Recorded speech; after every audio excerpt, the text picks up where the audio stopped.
I've been involved with the iSales training for the last, I guess, 4 years or so, 5 years. We've been kind of sharing these strategies. Hope you get something good out of them today. Certainly they're not new concepts, so I want to start off by saying that there's nothing really new here. It's just really kind of taking into consideration a lot of what you're doing today as a salesperson, and maybe even a sales engineer from a networking perspective, and doing these things online. So I'd like to make this as open and as interactive, no pun intended, as possible. So if you have questions, please just stop me, and you can either put them up on the on the chat session, or you can just stop me during the presentation, and I will we'll answer your question. We'll dialogue about it. We'll talk about it. So can everybody see my screen also? Hopefully everybody can see that. Yeah. So real quickly, we're going to talk about just the benefits of social selling, what it really means. It certainly has evolved since we started talking about these things. Identify some things that you can do to enhance what you're doing today, and then just kind of go through some suggestions of things that you can do to kind of elevate your overall online presence. So the first thing I like to do is again really talk about the fact that nothing's really changed. The only thing that's really truly changed is where we do things. So if you look out in the environment today, I just have this quick little graphic. That's why I said it's really just kind of I said in the initial slide, I didn't say it, but we talk about it's really kind of a new take on old strategies. I don't think really our strategies have changed all that much from a sales perspective. However, the media, the channel, the places we do those things may certainly have changed the most. When we talk about social selling, what is it? So if you look at some of the information and facts out there today, people have unlimited amount of access to information. They've got access to companies, products, and people, who they want to do business with. Everything is about talking to your peers and identifying what's the best path to change, to make changes in your business. Customer conversations are becoming far more influential. So, I mean, even if you look at some of the things we do at Interactive Intelligence by means of our web series, our interactions, it's really about bringing prospects and customers together. The other thing is with all the analysts out there, prospects can really truly understand our strengths and weaknesses like no other time. And the other thing that I've seen, anecdotally, and I think a lot of the studies have shown, is that people want their information. They want it fast, and they want it to be obviously relevant, and they want it to be meaningful, and people are very demanding. I don't think anything has really changed too much. And from a social selling, from a sales professionals, I mean, it's really about using all of the tools that are available out there to interact, collaborate, and share with prospects, customers, and everybody else who's out there, with the ultimate goal being, how do we create demand? How do we increase pipeline? How do we accelerate the sales cycle by instead of fighting against these trends about customers having unlimited information and customers talking to customers and customers wanting information quickly, instead of trying to fight these trends, but almost play into these trends better than the next guy or better than our competition. I think that's really ultimately the key. Again, I have this little snapshot up here. So if you asked me 5 or 6 years ago what tools I used to build my strategy, these are the tools that I used. I use things like LinkedIn, Hoovers, Hart Hanks, Google Alerts, Facebook, Twitter, and now a lot of these tools have been combined in things like Salesforce.com, in LinkedIn, or even in Inside View. So the amount of tools that I use today are quite a lot less than the tools that were, available back then. Any questions on that? Any comments? Or, I'm not sure the tenure of the salespeople on the phone, and I know some people are not salespeople, but if you've been selling for a lot of years, some of these things should be very relevant. If you're pretty much a brand new salesperson, some of these things may not be so relevant because this is the world you've started in, and this is the world you're working in today. So, any thoughts, comments, or questions before I move on to the next slide? Okay. Real quickly, what is the goal? What can I do with social media? We want to connect. We want to network. We want to, and truly, you want to connect with everybody, not just customers, not just prospects, not just your partners. You want to connect with as many people that can help you do your job today and do it more effectively. Again, before we talked about the relevancy of current information. We talked about adding value. So having people in your network that are far beyond the traditional people that you do business with will really enhance your value to those people. Competitive intelligence, prospect intelligence, identifying trends and challenges that are happening within the call center. You can certainly share content, share ideas with all of your connections. We're going to talk about all of these different concepts. You can contribute to conversations and discussions within groups, within social media context, within things like Twitter, LinkedIn groups, as well as other methods, maybe even Facebook. You can promote your company, your clients, your network, and your brand. So that's going to be something that we talk about a little bit here about building your brand.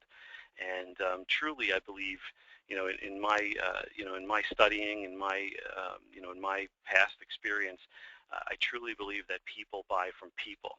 And it's really important for you as a salesperson, or anybody you as a person who are representing our company, whether it be marketing or sales engineering, to recognize the fact that you have a brand, that people want to do business with you because of who you are, not necessarily the company that you represent.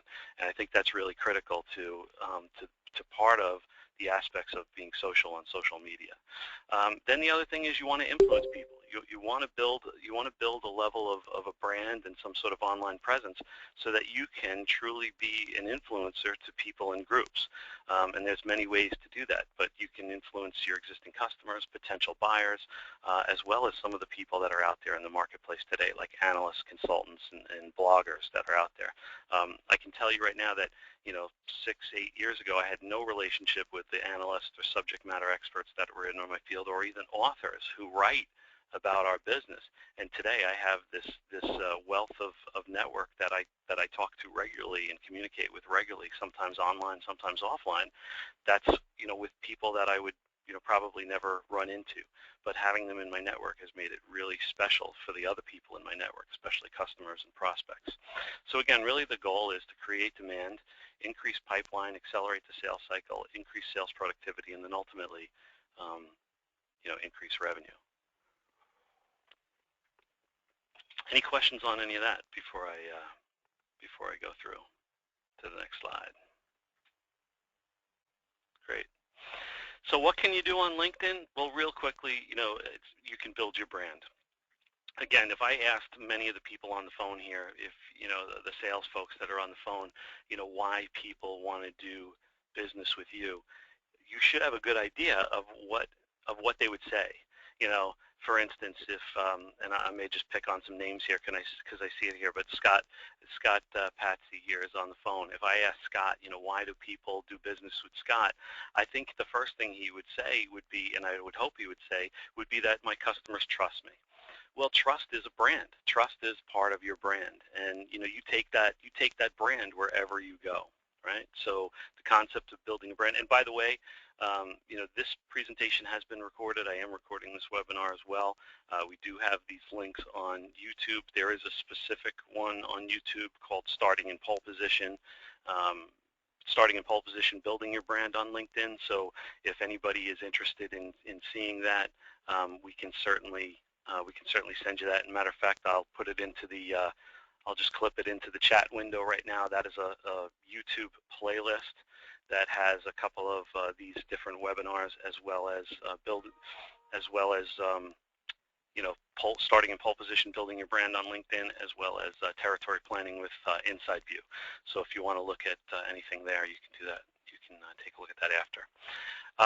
Research and business planning. I mean, I think LinkedIn has become just an amazing repository of information and content and real-time information. So when I say real-time, I talk about the companies themselves, but also the people. So the people that you're trying to target are updating their profile, and that information is incredibly critical. You can create lists and queries with LinkedIn to help you do more territory planning, completely identify the right contact. maintain and cultivate relationships. So we'll talk about some of those concepts. I think one of the things that I find real interesting is that most people tend to still view LinkedIn as an online resume, which is okay. There's absolutely nothing wrong with that. However, it's got so much more power than being an online resume. You can also communicate with executives. I have found in the people who are utilizing the strategy that executives will respond to the right message. They certainly don't want to be spammed. They certainly aren't going to respond to just kind of nonsense message or you trying to plug them with some sort of sales pitch or marketing pitch. But if you send them the right message, executives will respond with this. The other thing is when I say, proactively network, this is very different than a Facebook, where Facebook, you want to have people that you know. You want to have friends connected.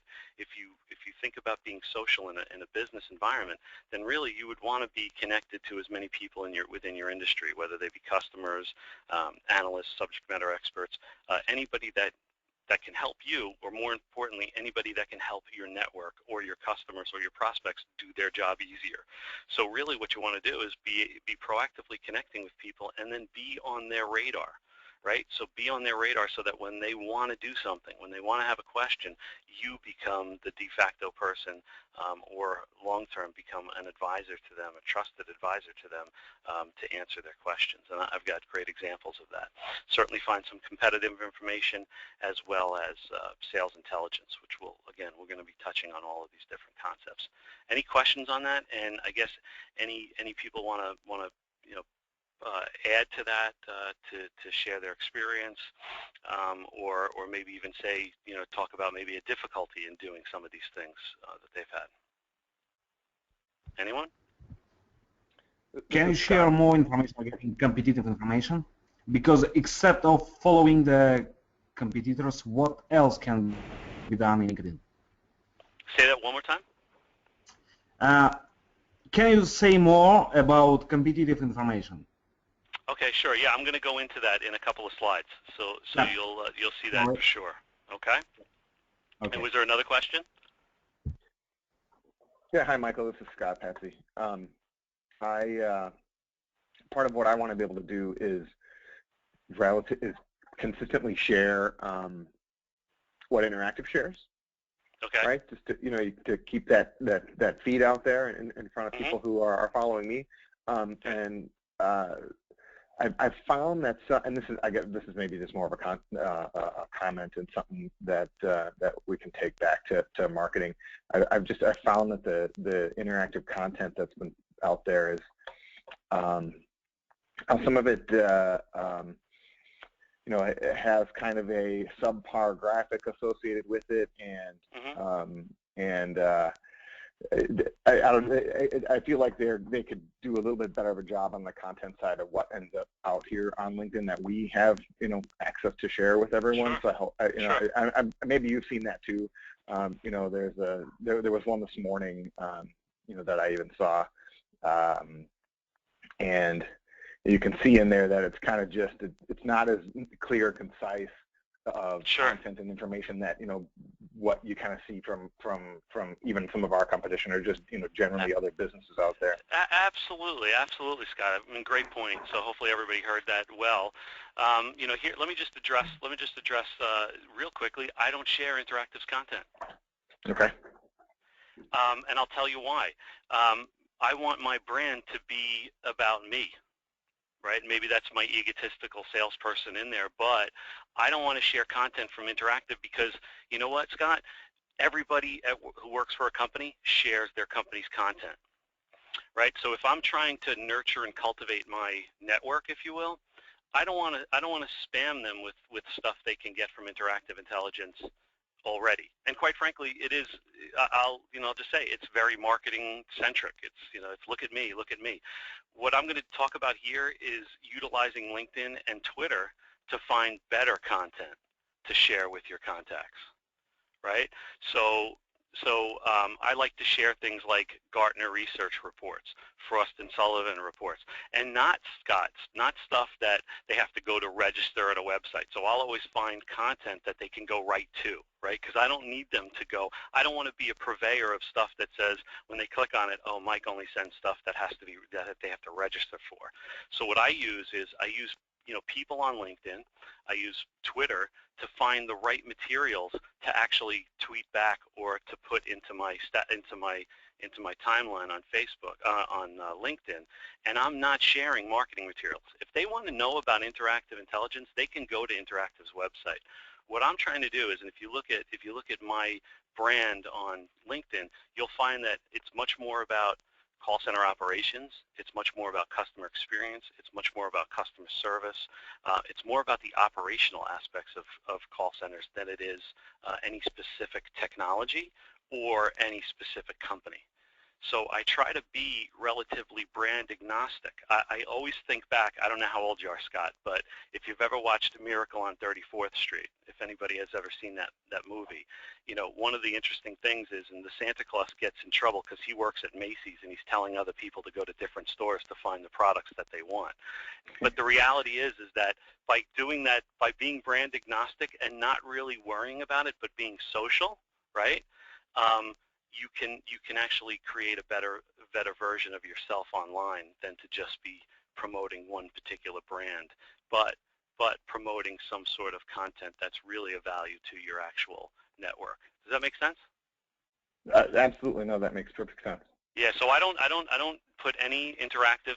Perhaps I will do a webinar if we do our quarterly webinars that actually are value add, and we bring in speakers like Sheila McGee Smith, or people from Frost and Sullivan. I will promote those because I think they're value add.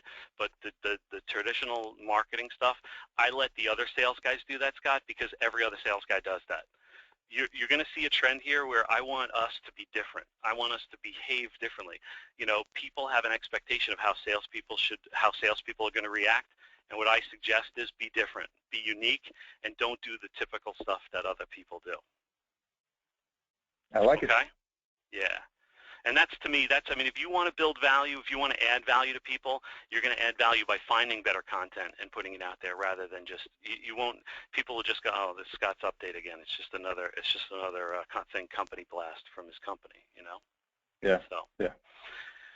So moving on here, so hopefully that answered your question, and I will answer. I don't know who the other person was who asked it, but I will get to that. So business planning and sales intelligence.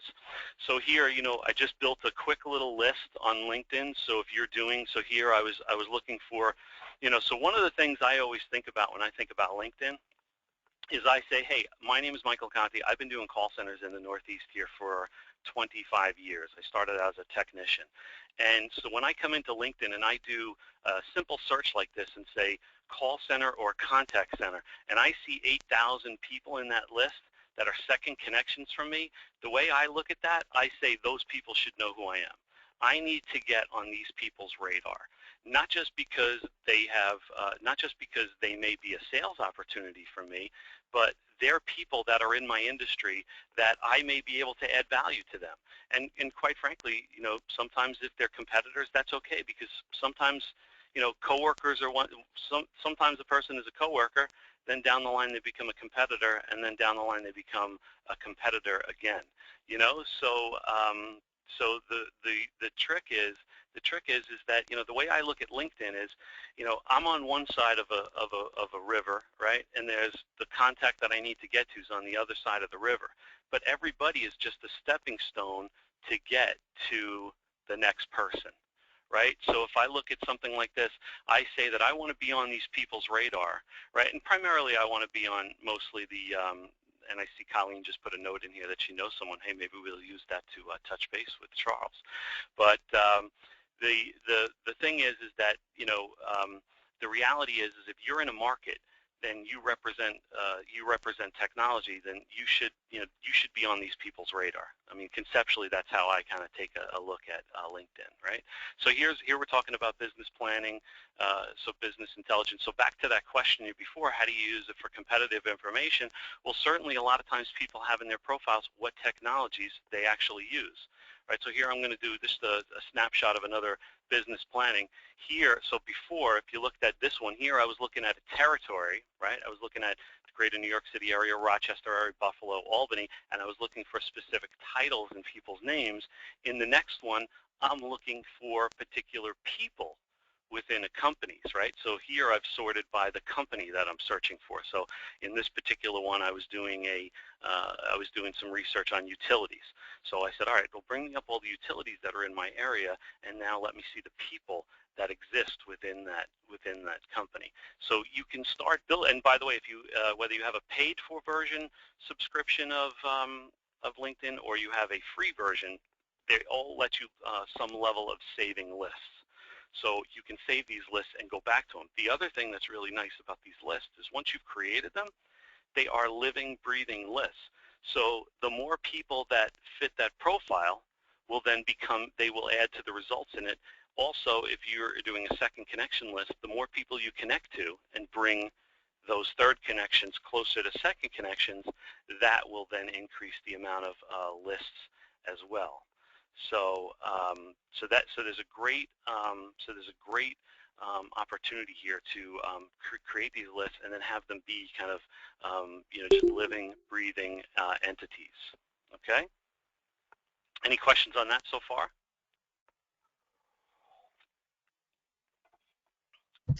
So the other thing is, can I have one, please? Yep. In order to increase the pipeline or the audience, I think that anyway the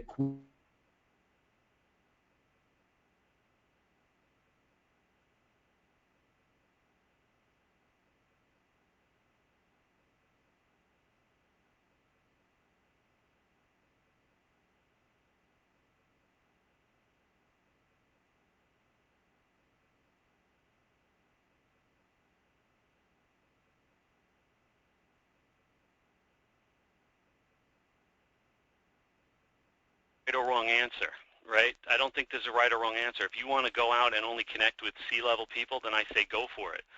But don't forget that the analysts and technology and lower level people that you may connect with today may be C-level people in the future, right? No, so there's I do believe, and I agree with you that even engineers level, they are in quite close contact between each other in different organizations as well, and they can share their positive impression of ININ to other organizations as well.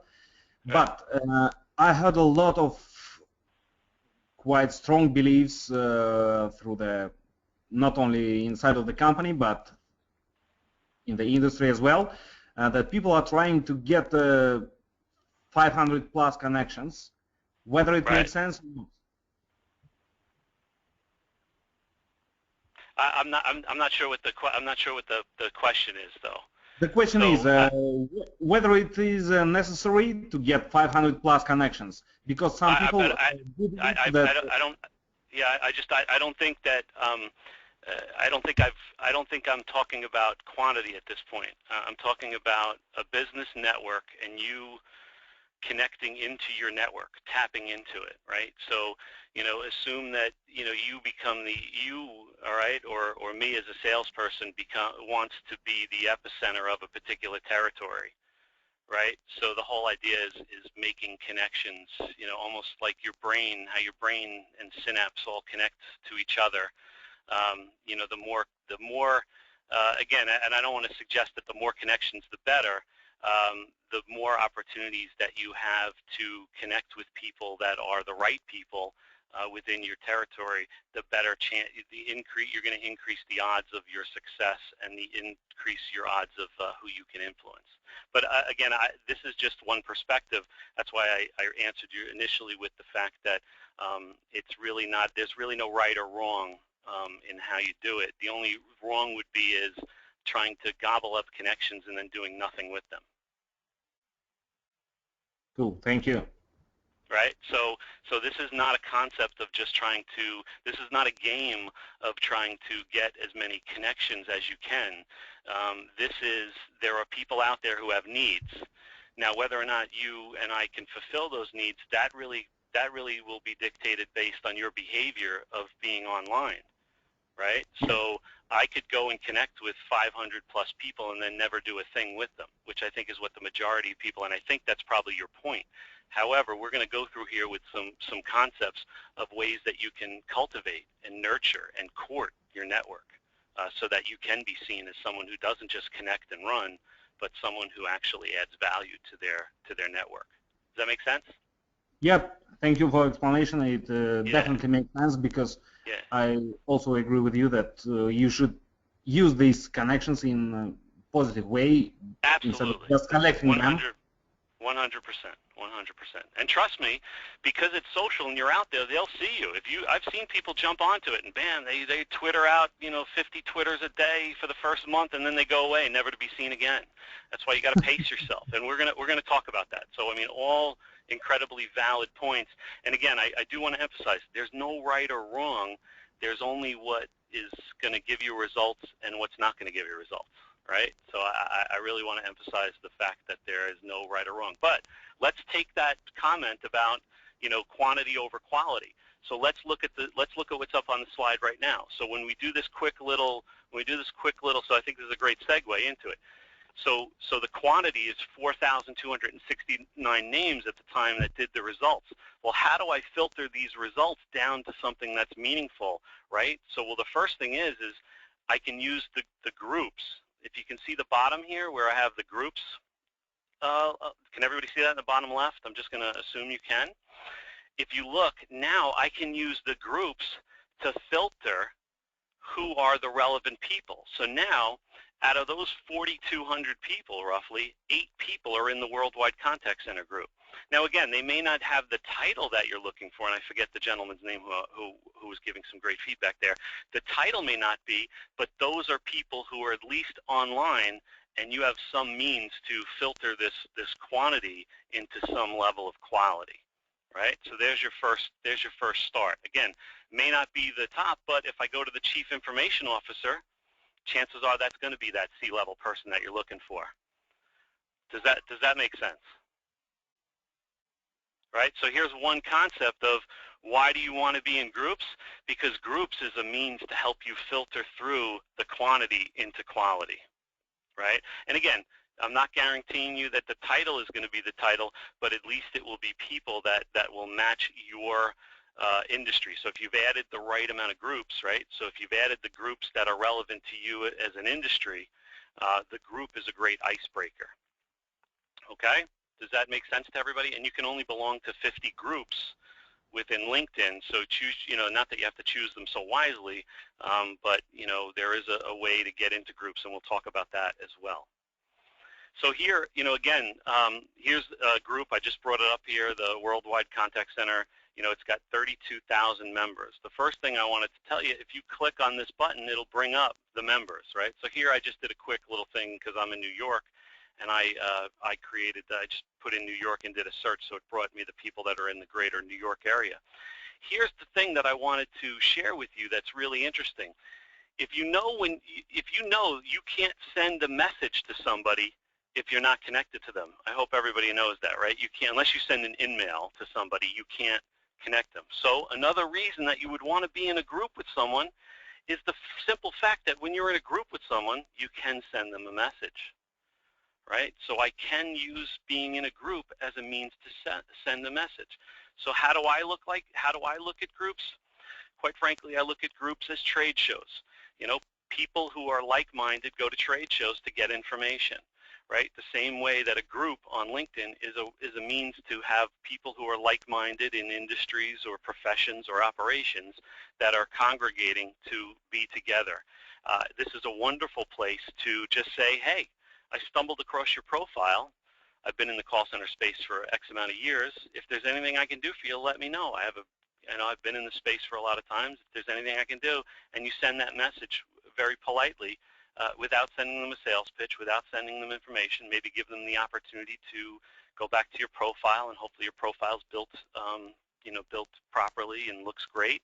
And you know what? Then they'll connect with you. And once they're connected to you, now you can talk about things like Scott was talking about before about influencing them by putting good content out there in your feed. And again, liking their likes, or liking their updates and paying attention to what they're doing, if they change jobs, so on and so forth. Any questions on that? So is that starting to help for the again, I apologize for the person who sent the question, but is it starting to help shape the strategy here for you? A little bit about what the idea is here on social media. Certainly not just to create as many connections as you can. It's about you adding value to these people, and then hopefully down the line, they will ultimately reciprocate that in an opportunity where you can really show your ultimate value and maybe even make some business out of it. Does that make sense? Or as the Beatles would say, the love you. Yeah, Michael, absolutely. It makes Beatles, sense. My apologies that I was not introduced myself in the beginning. My name is Dan. I'm from Sydney. Dan, so okay, it definitely makes sense. Yeah. Thank you. Yes, so as the Beatles would say, the love you make is equal to the love you take, right? So it's about putting it out there and being a resource. So absolutely. Nice reference. Thank you. So anyway, so getting back to competitive information. So if you just look at this particular, connection that I had, or I was doing some research on Heinz. I wanted to see what they had, and I was doing, a sort on Heinz, and this guy came up, and what did it show me? It showed me, what they have, right? So they've got Cisco Call Manager, Cisco Unity, Cisco, right? So it's got that information up there. So you talked about competitive intelligence. Now I know what they have. I can certainly put this in my tickler file, or I can address his needs as they relate to his existing technology. So I can talk about our cloud and how our cloud can layer into this environment. I can talk about CIC if their call center technology doesn't play, and how it layers into their environment. So kind of looking at the technology. And by the way, if you're looking at a company, just so you know, one of the things I do all the time is I'll say like company ABC, and then I'll put Cisco, Genesis, Avaya, and it'll give me the search results on it, and very quickly I can find out what technology they have, because someone who works there has one of those things in their profile, and it'll quickly show me what certifications they have, and I can find out very quickly what technology a company has just by going, putting the company name in and then putting a list of all my competitors in there.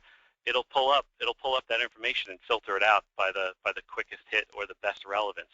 So I can now find out what they have, and I can create a strategy around that. Make sense? So there's a lot of things you can do. Think about it. LinkedIn is just a huge database of information. So you put the information you want to be pulled back to you, you can find it. Alternatively, if you're looking at the companies that you're trying to do business with, look at their jobs. Look at the jobs that they're posting on LinkedIn. Look at the jobs that they're posting in Monster.com or Yahoo Jobs, and quite frankly, these guys will tell you what technology they have. Here you got a job at TIA Caref, overall responsibility for Nortel IVR, NICE, Virtual Hold, Genesis. I mean, they've given you the complete lay of the land of what this particular technology stack is within this company, and I didn't have to do anything other than just search a bunch of jobs and put the word call center in, and it popped back for me what technology some of these companies had. Right? So again, you can scratch your heads all you want, but the information's there if you go out and get it. The information is always really close to your fingertips. And this screenshot is years old at this point. I mean, so this stuff has been out and available on there as well. So again, if you want to know who the players are, you want to know what technology stack is out there, you can find that information. It is out there. It is out there. Any questions on any of that before I go to the next slide? So competitive information, sales intelligence, I think I've answered that question here. It's out there. You just need to know how to go and dig it and find it. Okay? Just to give you some additional stuff about getting on the buyer's radar, I'll bring up some slides here. Here I've got a quick conversation with the CIO of Party City. I continue to be on Steve's radar. I continue to chat with him. Here I just kind of talked about a little bit about my use of Party City. So I'm trying to connect with him as a customer of his own business. He completely responds to me anytime I send him a message, and I know they have right now because that's how I got this lead. But we're connected now, and I stay on his radar, and I know that every time I check in with him, once a year at this point, I think I check in with him once a year, he still responds, and he's been very kind. And again, what's nice about these executives, you can send them stuff in their inbox all day long, but their inbox is like your inbox, which is completely inundated with lots of spam and different materials. So quite frankly, they operate their own LinkedIn profile, so they're always very good about it, getting back. Here's another example where we were working on an opportunity with Johnson. It was actually J.P. Morgan Chase. She left J.P. Morgan Chase before I took the screenshot. But again, she was the CFO. This woman, I validated that I could use some use some connections that I had within my network within there. They said yes. I used that, and this CFO responded very, very quickly. Interesting enough, we did actually win that opportunity. But because she left, the opportunity ended up dying, so we didn't go anywhere with it. Another great opportunity is here. If you look at this one, the CIO of Memorial Sloan Kettering, we were not going to be. We were taken. I was educating Sloan Kettering. This was 2012. I was educating them for about 2 years prior to them putting out an RFP. When they put the RFP out, we were not going to be listed in their RFP. They basically said Interactive wasn't big enough, and they weren't going to give us an opportunity. The CIO would not respond to any calls or emails into her regular inbox. However, as soon as I hit her up on LinkedIn, she responded. We got on the RFP. It was a $2.5 million opportunity that we closed in 2012. They continue to be one of my best referenceable customers today. 600-seat call center with all the bells and whistles, Cisco integration, third-party PBX integration, and again, they certainly would not have, they really didn't want us to respond, but once we were able to give the response, we were able to turn that completely around. Here's another one. I had this guy Rob in my network completely. I sold to him years ago, continued to nurture, cultivate him. He ended up moving to Virginia, reached back out to me about American Red Cross. I turned this opportunity over to one of my counterparts, and he closed that business over back when this was turned over in 2010. It was $1 million opportunity. And they continue to buy stuff from us. I think the last one, they just did a big upgrade recently. It was a couple $1 million upgrade, and continue to be a great referenceable client for us. Being a resource, again, once you're out there and you're creating a brand for yourself, and you're putting information out there, people will tend to start reaching out to you. So here you see where someone just reached out to me. They were from the West Coast. It turned out to be one of my counterparts' customers, so I pointed her back in the right direction. So again, it's about adding value, being a resource, and then making it very non-salesy so that people can people will come back to you and ask you information. I mean, it's about paying it forward. It's really not about that immediate sales opportunity. I think that's really the message here, that social is about being social. It's not about being clubbing people over the head with a sales pitch. One of the things I'll add in here is one of my little nuggets is people love to buy things. They just hate to be sold to. And what I really try to position myself as someone who wants to facilitate the purchase. I don't want to be the typical sales guy out there. So. Again, here's another example of being a resource, and I think this Kaplan test has actually become an opportunity for one of my counterparts. They're working on Kaplan test right now in New York. But again, she was just asking a message. If you look on the bottom, I had tweeted something. She wanted some more information, and I actually, because Sheila McGee-Smith and Don Van Doren, they're subject matter experts, but they're also in my network. I connected her right to those people, and she created a great relationship with them. And I was just a facilitator, so didn't ask for anything in return. I was just the facilitator of that. And then certainly find a resource. So when we were growing, I started with Interactive Intelligence in 2007. In 2010, we were looking to put an SE, a sales engineer within the territory, and I used LinkedIn to find someone who came with great credibility and great references. And Claire ended up starting with us in 2010, and now she manages all the sales engineers on the East Coast. So you can really use LinkedIn it's very remarkable all the things that you can use to do it. And then again, once you're out there and people see you connecting, people will want to connect with you.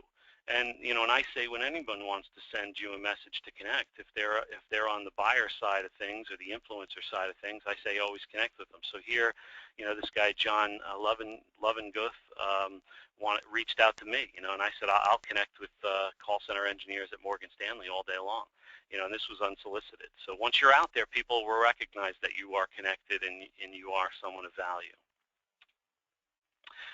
Lastly, I just wanted to talk, so who else can you connect with on LinkedIn, and why would you want to connect with them? So Randy Bussey, Richard Shapiro, two authors that I connected with initially on Twitter. Now they've become a great part of my network. They speak at most of my events.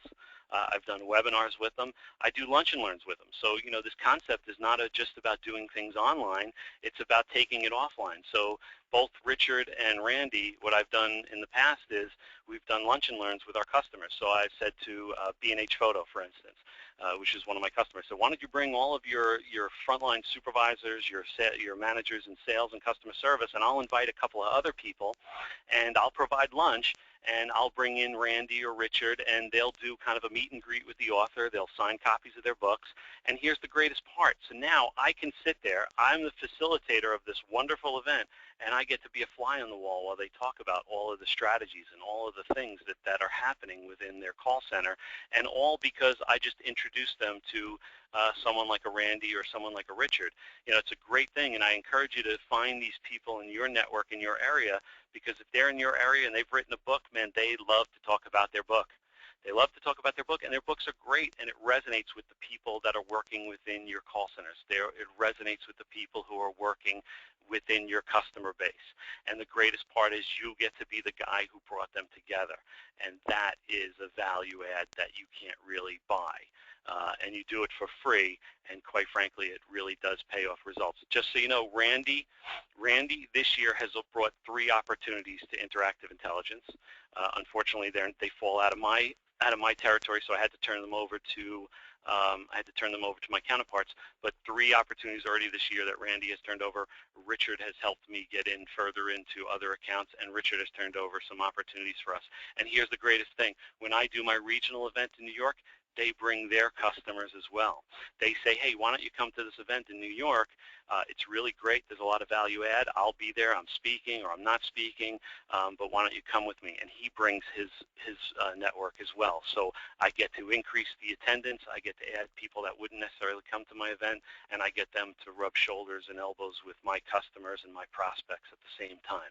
So again, it's really about creating, you as a salesperson have an ecosystem. You may not know it, but it's there, and you need to nurture it and cultivate it and bring it together. And it's really about bringing it together. And if you're the guy who brings it together, people will get that. People will like that, and you then become a trusted resource to those people, okay? I'll give you another great example, and it's an opportunity that I'm working today, just step by step. This guy, Rob, I sent my traditional message out to him and said, hey, Rob, would love to connect with you. Why don't you send me an invitation and we'll connect, no strings attached, blah, blah, blah. I circled back with him a year when I found out that there was an opportunity within the environment, and I just said, hey, Rob, I know it's been some time that we connected. Apologize for not following up sooner. I was looking through some old notes. Is there a project? Is there anything that I can be of assistance with? Again, I'm not sending them links. I'm not sending them saying, hey, look at this stuff, look at that. I'm saying, how can I help? How can I help you? How can I do it? Well, he responds back and gives me the keys to the city. Now, I just want to make a note. I never met with him live. I only had the opportunity to connect with him online, and a year later, he is sharing this information with me. told me that they've grown. They had 2,500 agents. Now they're at 1,000. They have Aspect Workforce Management, Avaya, Genesis, NICE. He's letting me know everything that they have. I continue to talk to them today. And when they're ready to finally put their stuff up for bid, we will definitely have a seat at the table. Also, by the way, it'll be interesting to know about this one. They brought in a consultant. They brought in a consultant to actually help them do stuff. And they had asked me, do I know any consultants? I provided 3 names. They actually used Don Van Doren of the Vanguard Group. So not only was I able to be an influencer, I was able to help them pick the consultant that they used to help them do their evaluation. And he still is engaged with them today. And every time I see him at Interaction, he thanks me, because I helped them get into Vonage. Again, it's about putting people, we're all pawns out there, so it's about putting the pawns in the right places, right? And you get to be a facilitator of that. We're kind of running, let's see, here he had given me the information. I know Phyllis Shaw now. I have a good relationship with her and her direct reports. So here's just a quick another step-by-step. This was a little more recent. Richard Shapiro, the author, introduced me to Gabe Noto, who introduced me to David Hodge. And this was a matter of a couple of days, and we started a sales cycle at Telerex. Still working it, but basically here it is. Richard Shapiro sends a note, because Richard Shapiro is now vouching for me. He says, hey, if someone mentions your name, I generally treat them like family. That's awesome. Spent some time with Gabe, just teeing up what I wanted to do, what I wanted to talk about, and connected with Dave Hodges. And now Dave Hodges is a connection who doesn't have a particular project, but I stay in touch with him nonetheless, so that when he does have a project, I ultimately will be on his radar. But here's the greatest thing. He may not be with Telerex when he's ready to do something, right? He's with Telerex today. Tomorrow he may be with someone else. I still become that advisor. I still am someone who has a relationship. I still have someone that has a reputation, that hasn't tried to club them over the head with a sales pitch, which, by the way, all of your peers are still out there trying to club people over the head with a sales pitch on LinkedIn, and it's not working for them. So be different, be unique. I'm going to just skip this. All I wanted to say here, and I'll just go through this real quickly. If you build it, people will start to send you messages. So here, one of my contacts, Laura Sikorsky, this woman out here, Laura found this. She said, hey, I'm in the market. She immediately turned it over to me. I turned it over to one of my counterparts who works in Philadelphia. I'm not sure whatever happened to it, but I know they definitely had a good sales cycle out of it. It may have converted. I should have really checked. This was definitely a while ago. But again, if you're out there and you have an online presence, people will respond to that.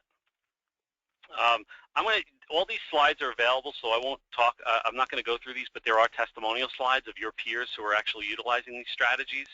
So I'm just going to put it up there. Brett Holman, who works on the West Coast, utilizes this. Brett is a blogger as well, so he's got some great information. Mike Shields out of Virginia utilizes this strategy to connect with executives, like you were saying, Dan, before. Karen Kunkel, no longer with us, but she was an early adopter, and she jumped into this full force, and made some great headway and increased her pipeline revenue. And then Charlie Sonnenberg, really unique about Charlie, because Charlie came to Interactive Intelligence with really no sales experience at all, and adopted this strategy. And again, this is one strategy. I should have said this in the beginning. This is one strategy. This is not your only strategy. I still cold call today. I still do trade shows today. I still do local events with SOCAP and Help Desk Institute. This doesn't replace any of those things. This is an augment. This is a complement. You still have to do all of those other traditional things, but you really should be doing this stuff too, because you cannot, the other thing is you can't influence as many people as you can online. Right? You can't offline do as much. You can really magnify and really expand your network. You can do a lot more online than you can offline.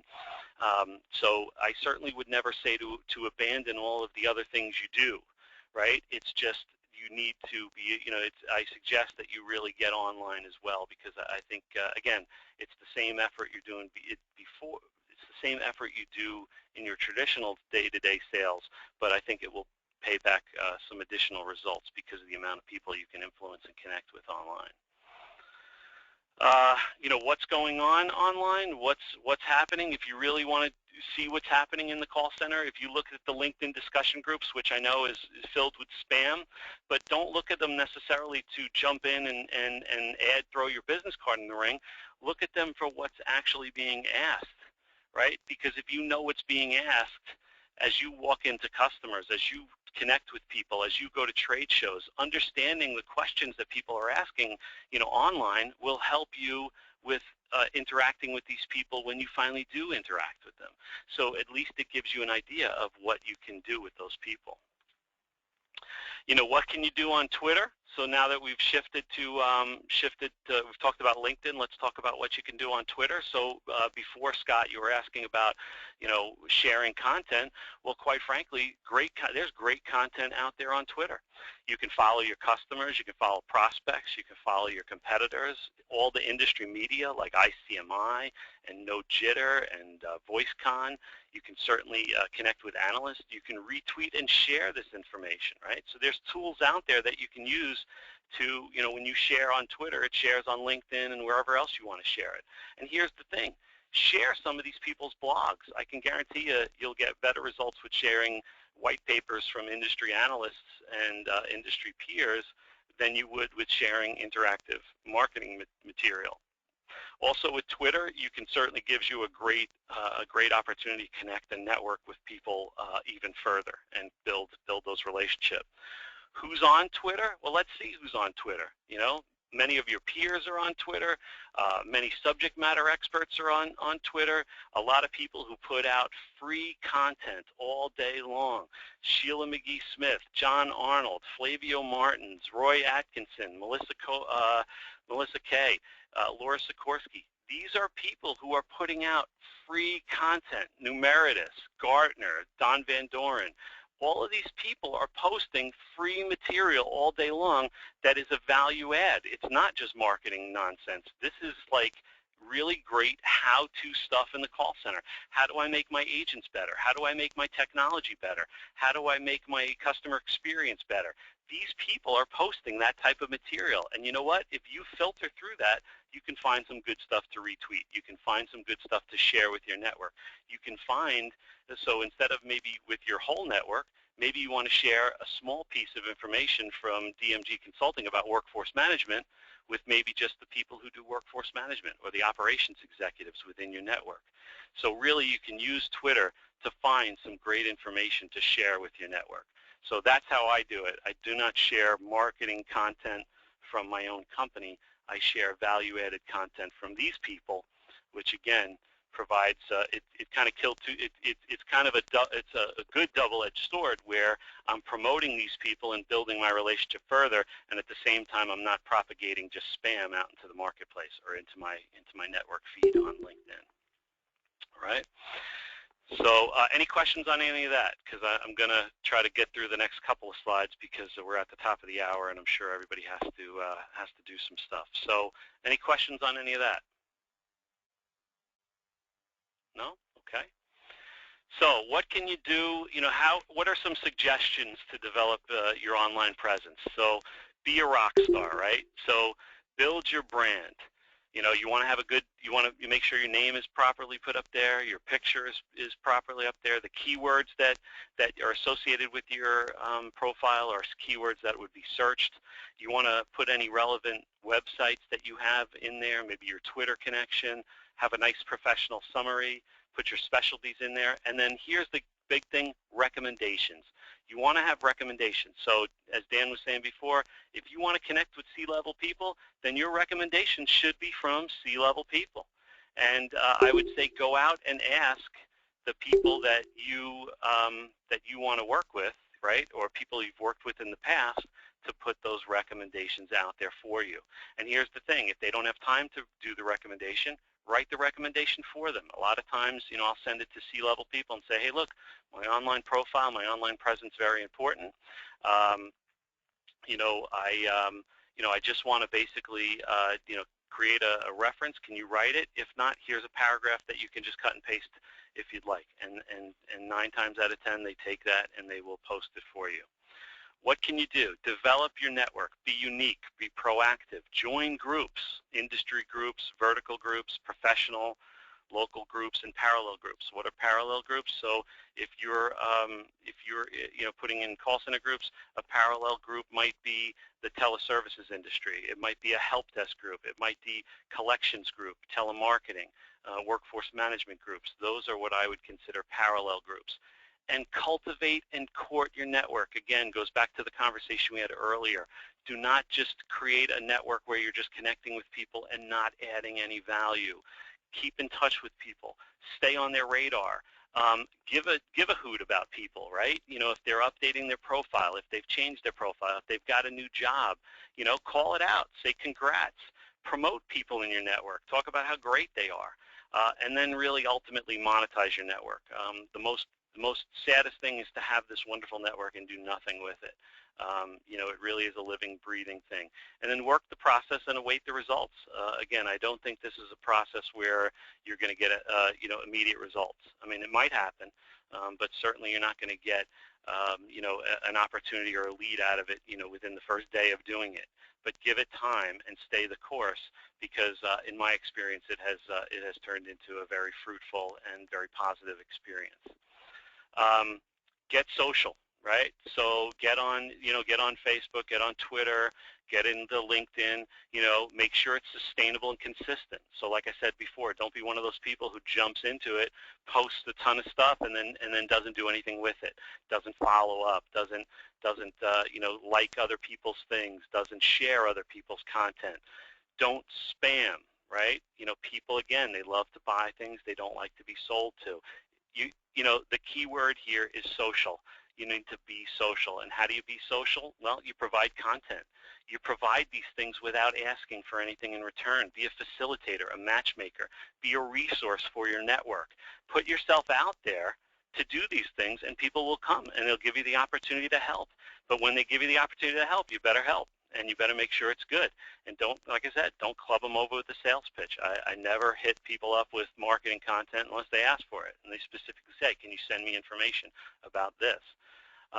Promote your clients, promote your analysts, authors, and partners. And quite frankly, promoting your clients, right? Promoting something that your client does well, an achievement, an award, maybe even a white paper that they've written.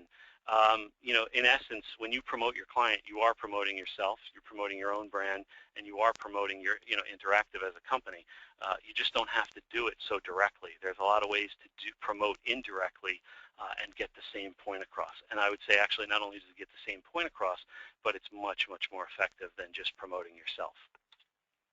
Lastly, how to add value. Again, be a matchmaker. Create and provide, information for your network, and that's easy. You can use Twitter to find these things. Connect with and get to know the recruiters in your network, right? Some people say don't connect with them, but recruiters are connected to everybody, and it's good to be connected to those people. Send brand agnostic resources, right? I mean, so for the salespeople out there, it's one thing, one day you work for, I don't know where you guys have come from, but maybe you come from Cisco or Avaya, and one day you're working for Cisco or Avaya, and you're pushing all their stuff. Now you're with Interactive, and now you're pushing all their stuff. Well, people see that, and I don't think it's really seen in a very positive light. So put brand agnostic information out there from your resources, so that and make it from someone in your network. So you're kind of, again, killing two birds with one stone. Pay attention to status updates, and encourage, validate people. Encourage them to do more. Offer help in that non-salesy way. Again, I always say provide rock star opportunities and make it clear that you want to help. Some quick how not to add value. Don't be a spammer. Just don't do it. Don't hire third parties to send your messages for you. Don't make it about you. If you make it about you, it will turn people off, right? The other thing is, it's against our corporate policy to spam. It's against our corporate policy to hire third parties and send messages on your behalf, and it's against our code of conduct, and quite frankly, it's illegal, right? So with the TCPA Act, you can get in trouble for, you can lose your LinkedIn account, You could also create a reputation of spamming. So last, I'll just leave it. If you're gonna, I have to update this slide because Denise Meyer is no longer with us. But if you read the social media guidelines located at this site, you can get an idea of what you can do. I encourage people to not jump in. Be a spectator while you build your brand and your strategy and find out what you can do, how you as an individual can add value to your network, and what's sustainable for you, right? That's really the key here. What is sustainable? And I'll say it before, the love you take is equal to the love you make, right? So it's not about clubbing people over the head with a sales pitch. It's about being available in a pay-it-forward world. Social is the key word here. Be social, right? If you go to a party and someone stands there and all they do is talk about themselves, you get turned off. Don't be that guy at the party. Be someone who listens. Be someone who's empathetic. Be someone who's compassionate and listen to what people are saying. Create discussions, participate respectfully, and ditch the pitch. I can't say it enough. No hard selling is welcome in this world. I can guarantee you the quickest way to get no results is to put information out there that people can get, they can get from your company. Don't hit them over the head with, hey, I'm Mike Conti, you just said this on this discussion group, call me because I'm the guy that can sell this to you. Don't be controversial, be a facilitator, promote your peers, and always give credit. Always give credit to whoever you're sharing. If you're sharing someone's content, always give credit. Again, social is about giving credit. You don't have to be the guy who creates the content. You can be the facilitator of the content, and quite frankly, that's a lot easier than creating the content. That's it, folks. That's the social selling. I hope it was good for you. I'm available. I don't have any meetings right now for the next hour, so if anybody wants to stay on, answer questions, dialogue, have some further discussions, I'm more than happy to answer. But that's it. Any thoughts, comments? Again, question from Sydney, if Yep. you don't mind. Sure. The question is, what are your recommendations for the professional summary in order not to make it look like a header of the CV, but more attractive maybe to the customers? Or yeah. Okay, roughly speaking, what are your recommendations for the professional summary? Right. So Dan, I would say that, again, let's go back to that brand. Why do people buy from Dan, right? So, and maybe you haven't thought about this in a long time. Maybe, maybe it's something you thought of, but you haven't really put it to paper. What I would really put is what can Dan offer what can Dan offer his network? So, Dan has been, let's just say Dan has been in the call center industry for X amount of years, right? He's helped his customers create ROIs. He's helped his customers fix problems, right? So you really, what I would recommend is what value can you add to your customers, and then articulate that in a less than sales and marketing way, right?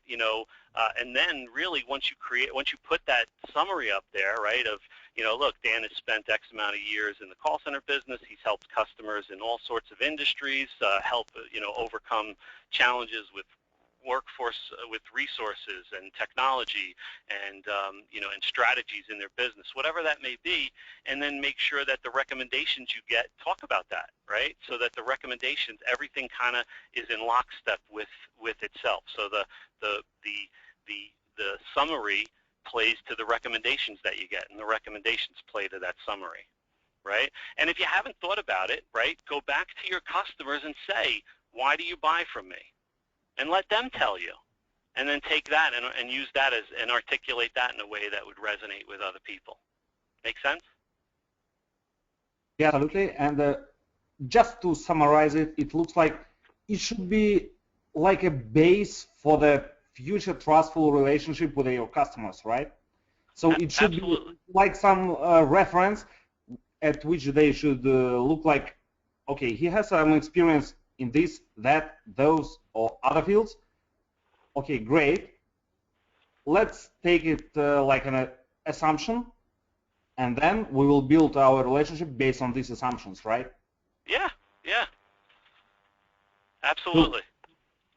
Thank you. I mean, I think you got it, Dan. I mean, the reality is and here's what I'm going to say again. There's no right and there's no wrong, right? There's no, there's certainly ways to not be able to do this well, right? I think I've captured some of those, right? But there's no way to do it right if you're doing it in a positive fashion, right? If you're doing it in a selfless mode, and you're doing it really to add value with the intent that if I nurture and I grow and I plant the seed and then ultimately cultivate that and listen, here's the reality. If you can do this without expecting anything in return, you will do it the best way possible. If you do this and have an expectation in your mind that it's going to give you results within a month and a year or 6 months, I can tell you you may be disappointed, because it's never going to be fast enough. But if you can do this and not expect anything in return, and just know that if you do this right, that people will start to gravitate to you, it will happen. That's been my experience. That's been my experience. Some kind of long-term strategy. It's a long-term presence, right? But look, who's not in this for the long term? I mean, look, I don't know how old you are, but I've been working for 25 years. I probably got to work another 20 years. That's pretty long term, right? So I'm here for the long haul. I'm here to add value to people in the long haul. Some of these people may help me find a job down the line. Some of them may buy something from me and help with my commission. Who knows, right? But at the end of the day, I gotta be there to actually be able to take advantage of it. I gotta nurture it. I gotta cultivate it if it's ever going to do anything. Like anything else, if any relationship is not nurtured, if any relationship is not cultivated, if any living thing is not cultivated, it dies, right? So again, these strategies are not strategies that I'm coming up with. They're just, to me, these are just kind of like the overall approach you take to life. Yep, you're absolutely right, and I'm more than happy that your thoughts are quite aligned with my expectations, because previously I was expecting that social selling should be focused on some kind of short-term sales. No, but definitely not. Reality, No, I definitely do not. believe that it should be some kind of the base for the relationship. It's maybe not for the sales directly, but Correct. more for the relationship, for the connections, for the trust, and all these kind of stuff. Yep. Thank you. And Dan, I would say that the best part is you own this. You get to own it. You get to control it. You know what I'm saying? And to me, that's the most wonderful thing, right? So I mean, the last thing I'll say to everybody, if you want to, so the one thing, if you haven't read, if you're new to sales, if you're just getting into sales, if you haven't read the book Dale Carnegie, How to Win Friends and Influence People, I highly recommend it. It's a book that I have. It sits right next to my desk.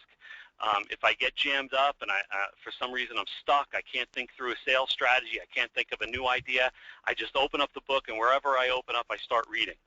And usually that kind of clears my mind to help me figure out the problem that I'm in. It's a great book. It was written in the 30s. I encourage you to get the original copy of the book, not the newer book that talks about in the digital age. The original book is still, to me, the pristine, the best book to get. I highly recommend that you do that. And the other book is if you ever want to talk about anything, just from this kind of sound weird, but if you want to augment it, get a book on Buddhism. And a good book on Buddhism will help really kind of cultivate your ideas on how to treat people and how to really just pay it forward. And I think with those two books, you could be a fierce competitor, Yep. Thank you so much, and my apologies for so many questions. And no, they're wonderful. It just was due to the delay of connection due to the distance. No problem. Wonderful questions. I appreciate it. And I'm going to record this, and we'll send you the link for it if anybody wants.